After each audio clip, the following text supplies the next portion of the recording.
ഇവരെ ജനറ്റിക്സ് മാത്രം വെച്ച് നോക്കുന്നിടത്ത് ഒരു 5 അടി 6 ഇഞ്ചൊക്കെയാണ് മാക്സിമം, അതിൽ കൂടുതൽ ഒരു പൊക്കം വെക്കില്ല. പിന്നെ എങ്ങനെ ഇവർ 6 അടി 7 ഇഞ്ച് അല്ലെങ്കിൽ 6 അടി 3 ഇഞ്ച് ഇത്രയൊക്കെ പൊക്കം വെക്കാനുള്ള റീസൺ?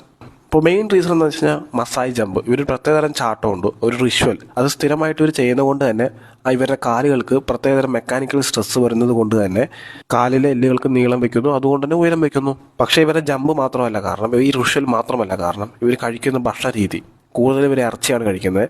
പിന്നെ അതോടൊപ്പം തന്നെ ഇവർ നല്ല രീതിയിൽ സൺലൈറ്റ് കൊള്ളുന്നുണ്ട്. മസാജ് ജമ്പ് എങ്ങനെ ചെയ്യണമെന്ന് ആദ്യം നോക്കാം. മസാജ് ജമ്പ് ചെയ്യാൻ എളുപ്പമാണ്.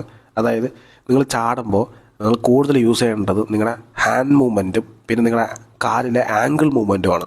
മുട്ട് ഒരുപാട് മടങ്ങരുത്. പിന്നെ സ്ട്രെസ്സ് വരുമ്പോൾ മുട്ടിൻ്റെ കീഴെയുള്ള ഭാഗത്തായിരിക്കണം സ്ട്രെസ്സ് വരേണ്ടത്, അല്ലാതെ തുടയ്ക്ക് സ്ട്രെസ്സ് കൊടുക്കരുത്. തുടയുടെ മസിൽസ് കൂടുതൽ ഉപയോഗിക്കുകയും ചെയ്യരുത്. അപ്പോൾ ഇങ്ങനെ ചെയ്യുമ്പോൾ മുട്ടിന് താഴെയുള്ള അസ്ഥി വേണം യൂസ് ചെയ്യാമെന്ന് ഞാൻ പറഞ്ഞു, അതിന് വേണം സ്ട്രെസ്സ് കൊടുക്കാമെന്ന് ഞാൻ പറഞ്ഞു. അപ്പോൾ മുട്ടിന് താഴെയുള്ള ആ വലിയ അസ്ഥിക്ക് സ്ട്രെസ്സ് കൊടുക്കുമ്പോൾ അവിടെ മെക്കാനിക്കൽ ഫോഴ്സ് വരും. അതുകൊണ്ട് തന്നെ മൈക്രോ ഫ്രാക്ചർ ഇഞ്ചുറീസ് അവിടെ പറ്റും. അത് ചെറിയ രീതിയിലുള്ള ഇഞ്ചുറീസ് അവിടെ പറ്റും. ആ ഇഞ്ചുറീസ് റീജനറേറ്റ് ചെയ്യാനായിട്ട് നമ്മുടെ ബോൺ തന്നെ അഡ്ജസ്റ്റ് ചെയ്ത് ചെറുതായിട്ട് വളരും. അപ്പോൾ ഇത് എപ്പോഴാണ് ചെയ്യേണ്ടതെന്നുള്ള ചോദ്യമാണ് പിന്നീട് വരുന്നത്. അപ്പോൾ ഇത് എപ്പോഴൊക്കെ ചെയ്യേണ്ടതെന്ന് വെച്ച് കഴിഞ്ഞാൽ രാത്രി കിടന്നുറങ്ങുന്ന മുമ്പെയാണ് ചെയ്യേണ്ടത്. രാത്രി കിടന്നുറങ്ങുന്നതിന് മുമ്പ് 15 മിനിറ്റ് ചെയ്യണം.